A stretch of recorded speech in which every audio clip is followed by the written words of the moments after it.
Si Dieu est pour nous, qui sera contre nous? Avec Dieu, nous ferons des exploits. C'est lui qui écrasera nos ennemis.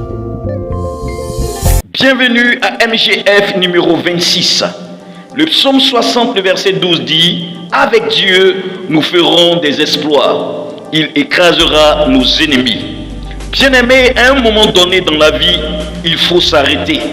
Il faut se poser la question, si la parole de Dieu est aussi vivante dans ma vie qu'écrite dans la Bible. Il faut s'arrêter et se faire une autocritique. Sachons que la vie est une jungle et seuls les téméraires s'en sortent. C'est une loi fondamentale. Dieu est avec ceux qui croient en la vie parce qu'il est l'auteur de la vie. Dieu est dans l'espérance car il est lui-même l'espoir. Dieu est dans la réussite car l'échec ne vient pas de lui. Franchement, je suis pasteur et longtemps nous avons appris dans la Bible que Jésus revient et même dans le Coran il est dit. J'ai appris dans les instituts théologiques que l'espérance des apôtres primitifs était le retour du Seigneur Jésus. Oui, c'est vrai, Jésus revient. Est-ce que ça voudrait dire qu'il faut se tourner les pouces et attendre son retour sans rien faire? Est-ce que cela explique le laxisme et l'inaction de ceux qui attendent son retour?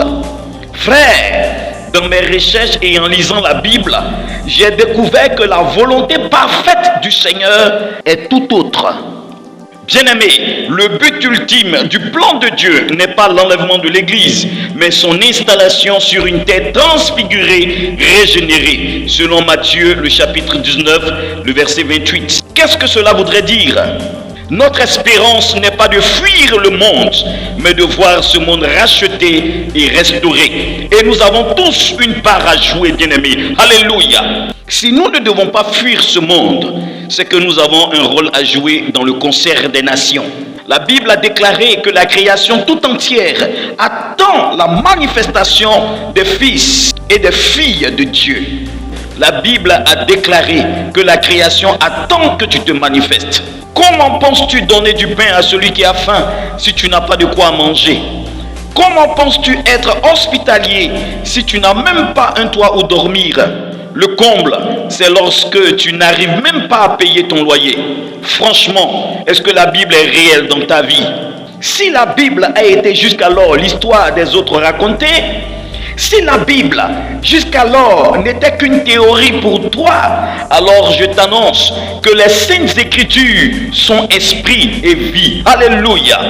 Ça veut dire que si tu crois avec ton esprit, si tu l'acceptes, tu vas la vivre. Amen. Dieu est amour. Bien-aimé, lorsque la Bible dit que Dieu est amour, c'est qu'il est vraiment amour. Dieu ne peut pas te promettre sa présence et tu vas encore croupir sous le poids d'une malédiction quelconque. Dieu ne peut abandonner celui qui croit, bien-aimé. Dieu ne peut abandonner celui qui croit en lui. Dieu ne peut laisser tomber celui qui a mis en lui sa confiance.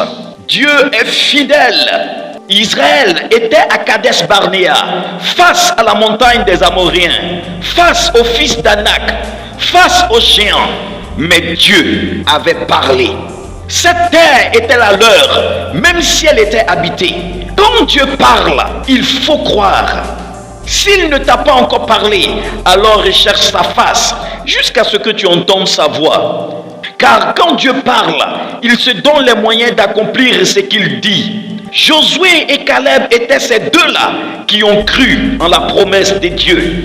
Même si tout semble contre toi, même si tout montre le contraire de ce que tu as entendu de Dieu, crois jusqu'à ton dernier souffle. Jésus-Christ a dit, tu seras mon témoin. Alors, il n'y a pas de témoin sans témoignage. Il n'y a pas de témoignage sans foi. Alors fais le choix comme moi de croire. Nous devons espérer à l'exploit car Dieu est avec nous. Je profite de l'occasion pour souhaiter une très bonne fête des mères à toutes les femmes parce qu'elles sont mères. À lundi prochain pour une nouvelle émission. Shalom.